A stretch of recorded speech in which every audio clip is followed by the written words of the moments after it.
मैं डॉक्टर कैसे बनूँ? How to become a doctor? Doctor बनने के लिए हमें किन बातों का ख्याल रखना होता है और क्या-क्या करना होता है? तो dear students and my dear friend, इस समय आपको मेडिकल फील्ड में जाने के लिए आप 10+2 के बाद से नीट एग्ज़ाम को क्वालीफाई करते हैं। नीट को क्वालीफाई करते हैं, नीट क्वालीफाई करने के बाद से आपको कॉलेज मिल जाता है, आप पढ़ाई करते हैं। जिस तरह से 10+2 तक की पढ़ाई आपने किया, उसी तरह से मेडिकल की पढ़ाई भी जारी होती है। आज मैं वो बात करूँगा आपसे, चूँकि एसएसटी इंस्टीट्यूट ने मेडिकल की एंट्रेंस एग्ज़ामिनेशन का प्रिपरेशन स्टार्ट कर दिया है और आप स्टेप बाय स्टेप बहुत सारी चीज़ें सीखने को मिलेगा। अब 3 सब्जेक्ट हमारे पास होते हैं। 3 सब्जेक्ट जो हमें नीट एग्ज़ाम को पास करने के लिए काफ़ी इम्पॉर्टेंट होते हैं। पहला केमिस्ट्री, दूसरा फिज़िक्स और तीसरा बायोलॉजी। तो डियर स्टूडेंट, इन 3 सब्जेक्ट में अब बहुत से लोगों का मानना है, क्या हमें कोटा जाने की ज़रूरत है? क्या हमें दिल्ली जाने की ज़रूरत है? क्या मुझे इलाहाबाद जाने की ज़रूरत है? क्या हमको बड़ी कोचिंग में जाने की ज़रूरत है? तो मैं आपसे वादा करता हूँ, आप अपने घर पे रह करके और नीट एग्ज़ाम को पास कर सकते हैं, इस बगैर किसी परेशानी के, बगैर किसी दिक्कत के। अब करना क्या होता है? अब ज़रा एक चीज़ समझ लीजिए, नीट का जो सिलेबस है, जो एग्ज़ाम बेस पे बनाया गया है, वो सिलेबस रिलेटेड कहाँ से है? वो कहाँ से टॉपिक उठाते हैं और कहाँ से आपको पढ़ाते हैं?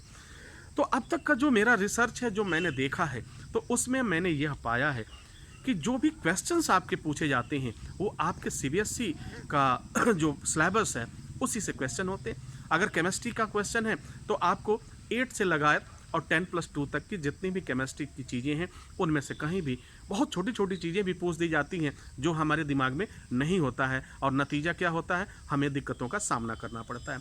ठीक उसी तरह से फिज़िक्स है, फिज़िक्स में जितना भी सीबीएसई की चीज़ें हैं, उसको स्टेप बाय स्टेप समझिए। और एक चीज़ ध्यान रखिए, कभी भी रट्टा मारने की कोशिश मत करें। मैं हमेशा कहता हूँ कि ऑलवेज इग्नोर रट्टा टेक्निक। रट्टा टेक्निक, किसी चीज़ को जब हम रटते हैं तो फिर हमारा दिमाग काम नहीं करता है, वो जैसा है वैसा रट लेते हैं। अब हम नहीं समझ पाते मैं क्यों रट रहा हूँ, क्या मतलब क्या है, क्यों रट रहा हूँ इसको रटने से फ़ायदा क्या है? अब फ़ायदा क्या है? अब रट तो लेते हैं, जैसा है वैसे दे दिया, लेकिन मेरा दिमाग काम नहीं करता। उस समय जब आप रटते हो तो आपका दिमाग उतना ही समझता है, लेकिन जब किसी आप टॉपिक को समझते हो, तो एक टॉपिक अगर आपने समझ लिया तो उसमें से बहुत सारे क्वेश्चंस आप सॉल्व कर सकते हैं। जैसे मान लीजिए कि अगर हम बात करें, हम सोडियम क्लोराइड की बात करें, अगर केमिस्ट्री को लेते हैं, सोडियम क्लोराइड आपके घर में है, एवरीडे आपने देखा है, आपने खाया है, और बिना उसके तो आप रह ही नहीं सकते हैं। एवरीडे आपको सोडियम क्लोराइड चाहिए। अब आप कह रहे होंगे सोडियम क्लोराइड क्या है? तो हमने तो सोडियम क्लोराइड रटा है, लेकिन हमें उसका क्या है कि उसके बारे में हमने सोचा नहीं। तो इसमें 2 चीज़ें हैं, हम बात करें तो एक सोडियम हो जाता है और दूसरा Cl, जिसे आप क्लोरीन क्लोराइड कहते हैं। ये तमाम तरह की चीज़ें, अब यहीं से आयन होगा, तमाम बातें होगी। तो अगर इसी के नेचर को हम समझें, सिर्फ NaCl को नेचर को समझें, इसके वैलेंसी को समझें, इसके वर्क को समझें, इसके प्रॉपर्टीज़ को समझें, तो आई थिंक बहुत सारा क्वेश्चंस आप सॉल्व कर सकते हैं। फिर दूसरी चीज़ मैं बात करूं, अगर बायोलॉजी की बात करूं, तो मैं बात करता हूं किसी भी चीज़ को लेकर के। अब बायोलॉजी में 2 चीज़ें आपको मिक्स मिल जाती है, जूलॉजी बॉटनी से रिलेटेड। किसी भी एक टॉपिक को उठाइए, प्लांट्स को अगर मैंने लिया और किसी एनिमल को लिया, तो उसका नेचर क्या है, क्यों है, क्या उसकी विशेषता है, क्या उसका नेचर है, ये इसका इम्पोर्टेंस क्या है, इस तरीके से हमें पढ़ना होगा। इट मीन्स अगर वही चीज़ हम फिजिक्स के बारे में बात कर रहे हैं, तो सेम चीज़ इस पे सेम कंडीशन आपको यहाँ अप्लाई करनी होगी।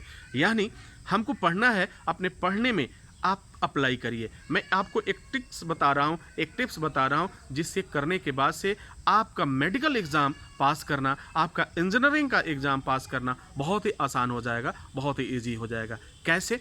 सबसे पहले आपको क्या करना है, कुछ बातों को दिमाग में बैठा लीजिए।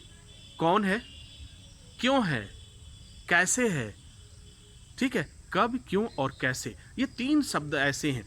जब कब क्वेश्चन करेंगे, कब होगा, तो इससे रिलेटेड और भी क्वेश्चन जनरेट हो जाएंगे। कैसे होगा, क्या चीज़ है, क्यों होगा, कैसे होगा। जब इस कब, क्यों, कैसे एक क्वेश्चन करेंगे आप एक टॉपिक पे, तो आपको बहुत सारी चीज़ें मिल जाएंगी और उस बात को, उस पॉइंट्स को आप पकड़ पाएंगे, जिसे ले करके आपका नीट का क्वेश्चन तैयार होता है और आपके दिमाग को चेक किया जाता है, आपके नॉलेज को चेक किया जाता है। तो अगर आपको नीट से संबंधित फिजिक्स, केमिस्ट्री और बायोलॉजी से संबंधित जानकारियाँ चाहिए, तो आप हमारे साथ बने रहिए। मैं समय समय पर इससे रिलेटेड वह तरीके बताता रहूँगा, वो पॉइंट्स बताता रहूँगा और फिर हम लोग उसकी पढ़ाई भी करते रहेंगे। हमारे साथ कई एक्सपर्ट भी आएंगे जो आपको अलग अलग सब्जेक्ट भी पढ़ाएंगे। सब लोग आपको बेहतर बनाने की कोशिश करेंगे, वो भी फ्री ऑफ कॉस्ट, बगैर किसी पैसे के आप यहाँ से पढ़ सकते हैं, यूट्यूब से पढ़ सकते हैं। तो डियर स्टूडेंट्स, उम्मीद है कि आपको आपके प्रश्नों का जवाब मिल गया होगा। इसी के साथ हमें इजाज़त दीजिए। नेक्स्ट वीडियो में हम पुनः हाजिर होते हैं। तब तक के लिए wish you all the best. Thank you for watching. Thank you for learning.